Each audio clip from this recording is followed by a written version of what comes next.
Well, hello there, my fellow American. As you can see, that escalated quite quickly. Yeah, that was one of the most sensational rounds of a World Cup I've ever witnessed. That's the stuff that makes you fall in love with the World Cup all over again. Upsets, last-second heartbreaks, legacies that were ended, and where legends were born. If you aren't watching the World Cup at this point, I just feel sorry for you, bro. But as usual, let me catch you up on the GOAT round of the World Cup thus far. Give you all the spicy details of what went down in Doha, and then break down the Final Four of the World Cup. Welcome to a Clueless American's Guide to the Semifinals of the World Cup. But first, like FIFA, I gotta pay some bills. Hey, it's your favorite fat Asian. As you can see, I'm not quite as fat anymore. And the only thing that worked for me and kept it off was keto, low carb. And that's why I love Factor meal plans. And hey, it's the jam-packed holiday season, but luckily for you, Factor meal plans have never frozen meals ready to eat in 2 minutes. Just pop a few holes, microwave that bitch, and you're eating. And you're eating good. And I know what you're thinking, microwave food can't be that great, right? No, actually, it's nutritious and delicious. I've been subscribed to them for over 7 months now, and I've been fighting off my roommates to stop eating them. Stop eating them, Sam!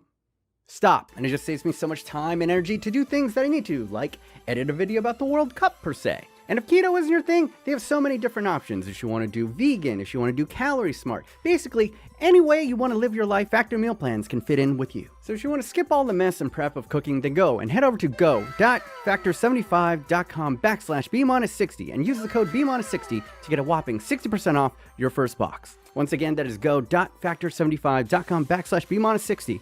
And if you use the code BMOnus60, you get 60% off your first box. And just make your life more efficient and stress-free this holiday season. All right, now, back to the show. All right, so let's play it out as it happened. First game of the Final 8 was Brazil versus the 2018 runners-up, Croatia.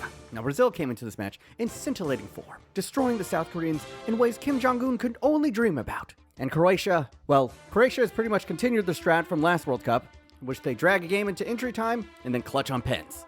That's how they made the Final 4 years ago. And somehow, they're still getting away with it. This team is pretty much running a Pokemon Showdown strat for 2 World Cups in a row, and no one can figure it out. And it was all going to plan, with a 0-0 draw after regulation, and deep into the first period of extra time, which is basically their version of overtime, when the script went tits up for Croatia. Every once in a while at a World Cup, a special player seizes the moment, and through a delicate triplet of passes, Neymar Jr. burst through the lines, rounded the keeper, and delivered a dagger to Croatian hearts. It was a goal worthy to win any match, in any World Cup. Neymar had done it. He had saved Brazil. He had saved Pele with that sensational goal. And the Croatians said, call an ambulance. But not for me! Because in the second period of OT, they found a goal out of their ass. And then it was game on. Right back into Croatia's realm. Because they stalled that shit out and went to pens. And once you're in pens, you're no longer playing the beautiful game. For all their flair and technical ability, none of that mattered anymore for Brazil, because you don't use any of that when you're in a penalty shootout. You're no longer Brazil's realm. You're in Croatia's realm. And Croatia, they were born in it, molded by it. They haven't seen a game end in regulation till they were but a man. And when it all came down to just who had the better nerves, and you factor in that the Croatians, many of whom grew up around civil war, well, a shootout was just another day. And from that point on, you knew what was going to happen. The Croatians smothered the Brazilians' dream, dead and buried in the deserts of Doha. I really hope Pele wasn't watching that, because, come on, this had to have given a number of heart attacks to just people back in Brazil who were healthy. So that poor man, I wish Pele the best, man. I hope he recovers swiftly. But I also wish the best to Marquinhos' family, because they should leave the country immediately, and like for a while. Because they take their football a little bit too seriously in Brazil, if you get what I'm saying. And with that, a legacy was ended. Reportedly, Neymar said that he's going to retire after this World Cup. We'll see about that. He's probably got one more in him. As for Croatia, like the little dream stealers they are, looking to spoil yet another legacy. Yeah, this World Cup run for them can pretty much be summed up by this. I'm about to end this man's whole international career. And in the next round, let's be honest, they'll inevitably take Messi to extra time and bury his goat corpse in the desert as well. But moving on, because basically, Netherlands tried to do what Croatia is going to try to do in the next round. And if you didn't watch the Argentina versus Netherlands game, here's the only footage that FIFA will allow me to show.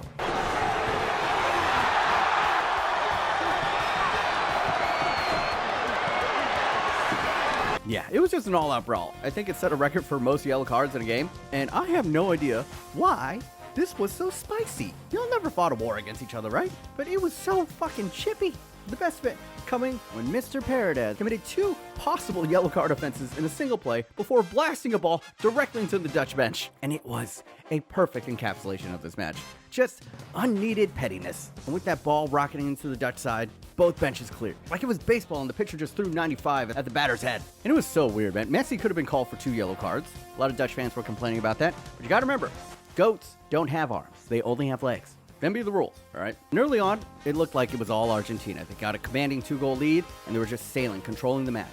But somehow, the Dutch fought back. And in dramatic fashion, literally with the final kick of regulation, off of some training ground bullshit, they get the set-piece routine of dreams, sliding the ball into the far corner of the net and taking it to extra time. After 2 periods of their OT, we went, yet again, to a penalty shootout. And once again, the Argentinians seemed to take a commanding lead. But once again, the Dutch almost pulled it back in the penalty shootout, with Argentina a little bit choky, only to once again fall so short. And it was a game for the ages, an all-time classic. Messi, who's typically been a quiet man for the entirety of his career, walked over to the Dutch bench and started talking shit to the coach, Louis van Gaal. Then during an interview, a Dutch player just wanted to come over and shake his hand. In Spanish, he told him, "What are you looking at? What are you looking at, dummy? What are you looking at, dummy?" The man, who's been a babyface his whole entire career, did a heel turn in 1 game. It's like he got that Michael Jordan in him for this tournament. He's taking everything personally. And I cannot wait for that 4-part docuseries showing all the behind the scenes and interviews from Lionel Messi's Last Dance World Cup. It's coming, baby. You know it's coming. And this match versus the Netherlands, oh my God. That episode's going to be gorgeous. This was a game that will live rent-free in our minds forever. The reason why the World Cup is so special. For everyone who says that Argentina yelling and screaming at the Dutch is everything wrong with the game, I couldn't disagree more. Because to me personally, there is nothing greater to watch in sports than when 2 teams fucking hate each other. I live for the petty, and the Argentinians left no petty on the bus. From punting the ball into the bench, to the BM right into the faces of the shattered Dutch, and all the way to Messi calling a losing Dutch player a bozo and to look somewhere else, loser. Why were they so angry? Who cares? It was amazing to watch, and I'll remember it forever, because there are only 2 things I can't stand in this world. People who are intolerant of other people's cultures, and the Dutch. Honestly, I don't get who's starting these narratives, because all I've been hearing people complain on social media is when a South American team dances, or when they yell in their opponent's faces after winning a penalty shootout. It's disrespectful. It's ruining the game. Really?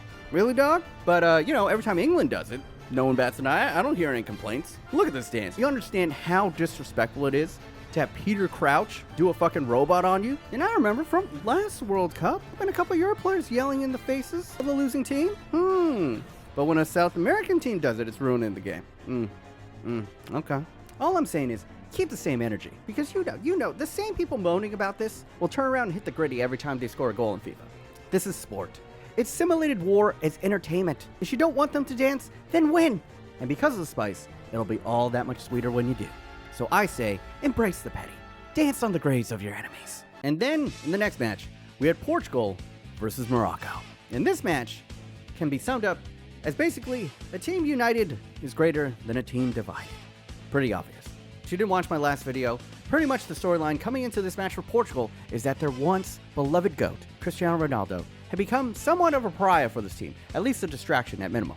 He'd been benched in the last match because of a petulant act he had committed after being subbed off in the previous game, and without starting their once crowned prince, they looked sensational, scoring 6 in the round of 16. But the question was, would the distraction be enough to let Cinderella darlings of this tournament, Morocco, somehow beat a European superpower? And the Moroccans were like, yeah, I'll have that. Because the fucking Mad Lads, they've done it.